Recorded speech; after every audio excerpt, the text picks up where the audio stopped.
नमस्कार मित्रांनो, एसओसी क्लासेटेक मध्ये आपलं स्वागत आहे। आज आपल्याला बघायचं आहे इयत्ता 7वी भूगोल आणि प्रकरण 3 भरती आहोटी आणि या प्रकरणाचा स्वाध्याय आपल्याला बघायचा आहे। आणि मित्रांनो, जर तुम्ही आमच्या चॅनलला सबस्क्राइब केले नसेल तर सर्वात अगोदर आमच्या चॅनलला सबस्क्राइब करा, या व्हिडिओला लाईक आणि शेअर करायला विसरू नका। मित्रांनो, इयत्ता 7वीची जर तुम्हाला इतर व्हिडिओ बघायचे असतील म्हणजे सायन्सचे असतील, मॅथचे असतील तर त्या सगळ्यांच्या लिंक व्हिडिओच्या डिस्क्रिप्शन मध्ये दिल्या, तिथं जा आणि सर्व व्हिडिओ तुम्ही बघू शकता। आणि मित्रांनो, जर तुम्ही आमच्या टेलिग्राम चॅनलवर जर जॉईन झाला नसाल तर सर्वात अगोदर आमच्या टेलिग्राम चॅनलवर जॉईन व्हा, कारण आमच्या टेलिग्राम चॅनलवर तिथं सर्व चॅनलच्या लिंक दिलेल्या आहेत, म्हणजे सर्व चॅनल उपलब्ध आहेत, ते तुम्हाला व्हिडिओ सर्वात अगोदर मिळतील, आहे की नाही। आणि एकदा तुम्ही टेलिग्राम चॅनल जॉईन केलं की तुम्हाला सगळे व्हिडिओ आतापर्यंत जे काही अपलोड केलेले आहेत किंवा जे काही लिंक आहेत ते तुम्हाला एकदाच मिळून जातील, त्याच्यामुळे आताच जॉईन करा। पहिला प्रश्न इथं आपल्याला विचारलेला आहे, जोड्या लावून साखळी बनवा। हा प्रश्न आहे, उत्तर इथं आपण दिलेलं आहे। तर बघा मित्रांनो, अ गट, ब गट आणि क गट आहे।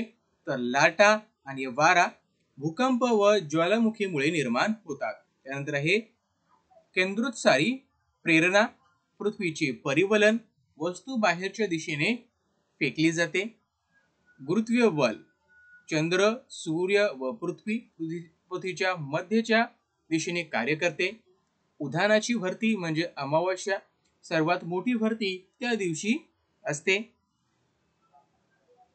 भागांची भरती अष्टमी, चंद्र व सूर्य यांच्या प्रेरणा वेगळ्या दिशेने कार्य करतात। तर या सगळ्या गोष्टी तुम्ही लिहून घेऊ शकता।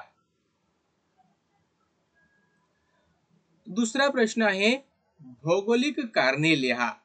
भरती आहोटीवर सूर्यापेक्षा चंद्राचा जास्त परिणाम होतो। का होतो तुला बघूया। तर बघा, कारण आहे, सूर्यापेक्षा चंद्र पृथ्वीच्या अधिक जवळ आहे, बरोबर आहे, त्याच्यामुळे चंद्राचा जास्त परिणाम होतो। आता बघा, त्यामुळे पृथ्वीवर चंद्राचे गुरुत्वाकर्षण बल सूर्याच्या गुरुत्वाकर्षण बलापेक्षा जास्त परिणाम करते, म्हणून भरती आहोटीवर सूर्यापेक्षा चंद्राचा जास्त परिणाम होतो। दुसरा प्रश्न आहे, काही ठिकाणी किनाऱ्याजवळील सखल प्रदेश खाजणांचा किंवा दलदलीचा बनतो। कारण आहे, सागर किनाऱ्याजवळील सखल प्रदेश सागर जलाचा परिणाम होत असतो, त्याच्यावर सागर जलाचा परिणाम होत असतो, त्यामुळे सावकाशपणे तरंग घर्षणामुळे सागरीय चबुतऱ्याची वाढ होते आणि सागर किनाऱ्याच्या पृष्ठभागावर गाळाचा पातळसा थर साचत राहतो, ठीक आहे। त्याच्यामुळे काय होते, कालांतराने तरंग घर्षित पदार्थाचा पूर्ण विकास झाल्यावर हे सागर किनारे लाटांनी वाहून आणलेल्या पदार्थांनी भरून निघतात। अशा प्रकारे वाळूच्या संचयनाने खाजण तयार होते, तसेच पाण्याच्या संचयनामुळे दलदलीचा भाग तयार होतो, म्हणून काही ठिकाणी किनाऱ्याजवळील सखल प्रदेश खाजणांचा किंवा दलदलीचा बनतो। तिसरा प्रश्न आहे, आहोटीच्या ठिकाणाच्या विरुद्ध रेखावृत्तावर देखील आहोटीच येते। उत्तर आहे, पृथ्वी व चंद्र यांच्या परस्पराभोवती फिरण्यामुळे निर्माण होणारा केंद्रोत्सारी बल आणि चंद्राचे गुरुत्वाकर्षण बल हे एकमेकांच्या विरुद्ध दिशेने कार्यरत असते। त्याच्यामुळे काय होते, एकाच वेळी चंद्रासमोरच्या रेखावृत्तावर व त्याच्या विरुद्ध बाजूच्या रेखावृत्तावर भरती असेल तर या दोन रेखावृत्ताशी काटकोनात असलेल्या दोन रेखावृत्तावर आहोटी असते, त्यामुळे आहोटीच्या ठिकाणच्या विरुद्ध रेखावृत्तावर देखील आहोटीच येते। प्रश्न तिसरा आहे, थोडक्यात उत्तरे लिहा। जर सकाळी 7 वाजता भरती आली तर त्या दिवसातील पुढील आहोटी व भरतीच्या वेळा कोणत्या ते लिहा।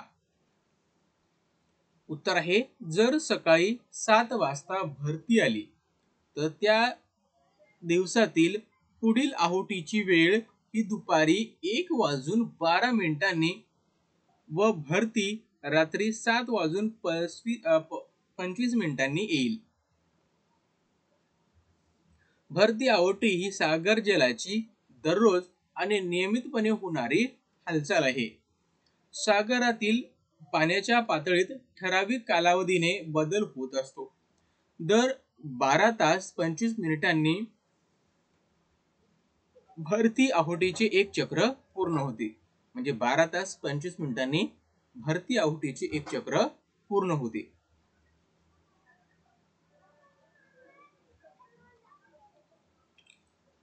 दुसरा प्रश्न आहे, ज्यावेळी मुंबईत 73° पूर्व रेखावृत्त येथे गुरुवारी दुपारी 1 वाजता भरती असेल, त्यावेळी दुसऱ्या कोणत्या रेखावृत्तावर भरती असेल हे साकारण लिहा. तर बघा मित्रांनो, ज्यावेळी मुंबईत 73° पूर्व रेखावृत्तावर येथे जर गुरुवारी 1 वाजता भरती असेल, तर त्यावेळी 107° पश्चिम रेखावृत्तावर भरती असेल. कारण पूर्व रेखावृत्ताचा भाग हा चंद्रासमोर आल्याने तेथे भरती होईल.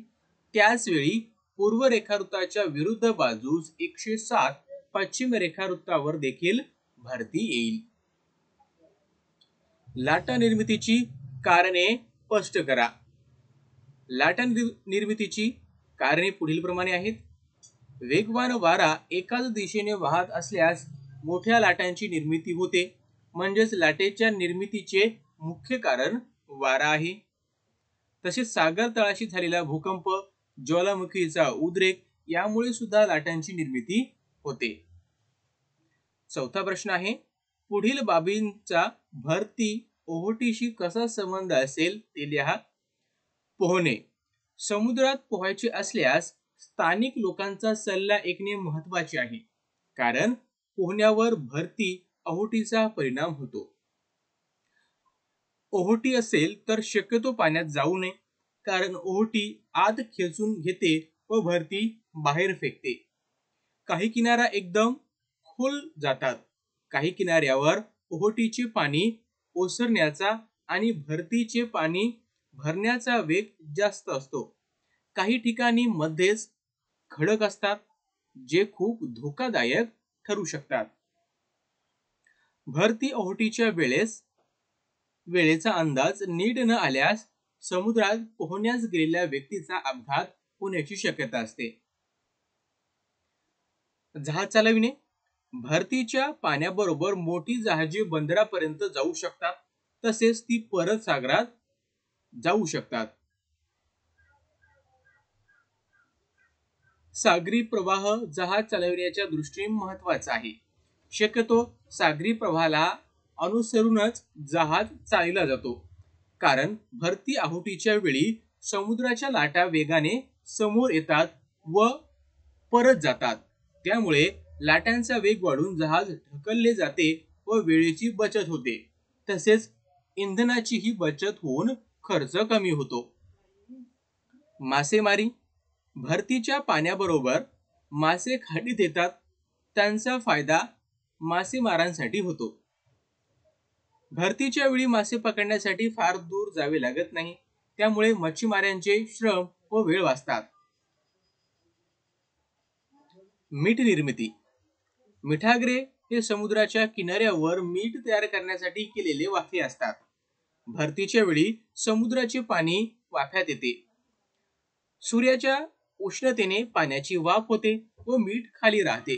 अशा प्रकारे मीठ उत्पादनासारखे उद्योग समुद्र किनाऱ्यावर केले जातात. सागर किनारी सहलीला जाणे. सागर किनारी सहलीला जाताना भरती ओहोटीच्या वेळांची पुरेशी काळजी घेतली पाहिजे, अन्यथा गंभीर दुर्घटना घडू शकते. त्यासाठी आपल्याला भरती ओहोटीच्या वेळा माहीत असणं गरजेचं आहे. या वेळा माहीत करून घेण्यासाठी तुम्हाला त्या दिवशी तिथी माहीत असणे आवश्यक आहे. तिथीच्या पाऊणपट केले की पूर्ण भरती असण्याची वेळ असते.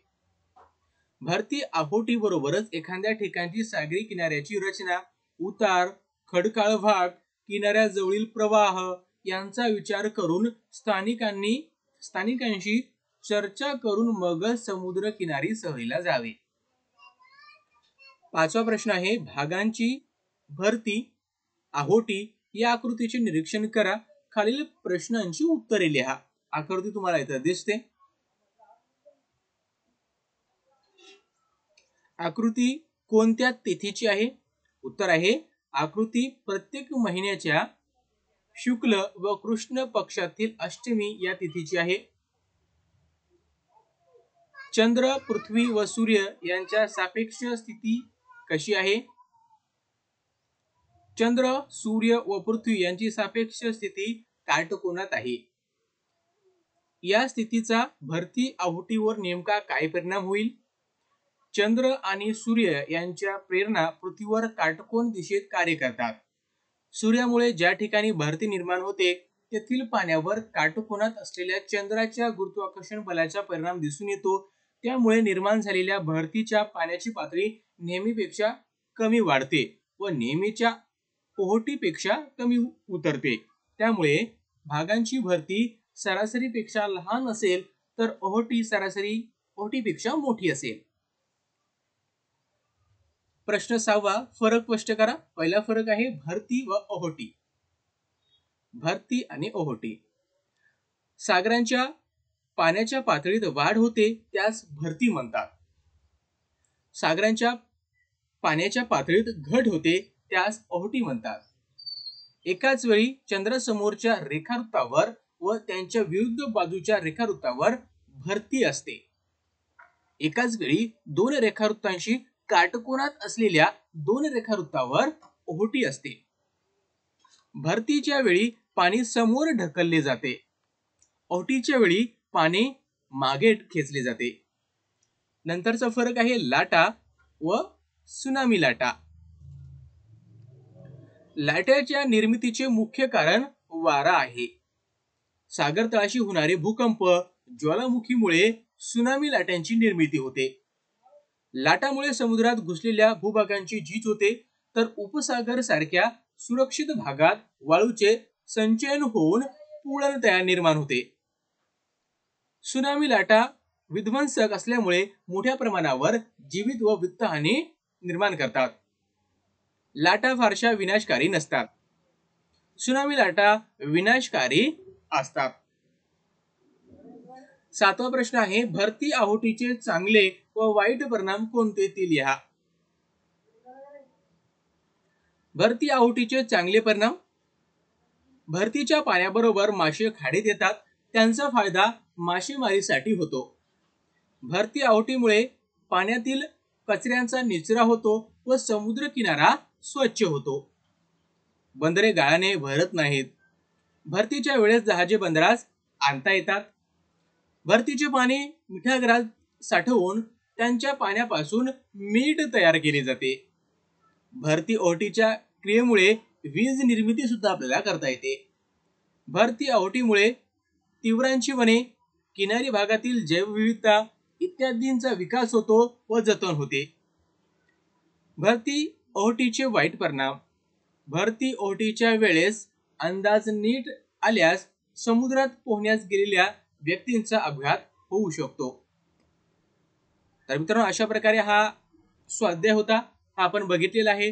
तुम्हाला कसा वाटला नक्की आम्हाला कळवा. आणि जर तुम्ही आमच्या चॅनलला सबस्क्राईब केले नसेल तर सर्वात अगोदर आमच्या चॅनलला सबस्क्राईब करा. या व्हिडिओला लाईक आणि शेअर करायला विसरू नका. आणि मित्रांनो प्रश्न असतील शंका असतील तर नक्की आम्हाला व्हॉट्सअपवर विचारा किंवा टेलिग्रामवर सुद्धा विचारा. आणि सर्वात महत्त्वाचं म्हणजे काय आहे मित्रांनो, हे एकमेव मराठी चॅनल आहे आपल्या मराठीचा गौरव करण्यासाठी. त्याच्यामुळे नक्की आमच्या चॅनलला सबस्क्राईब करा.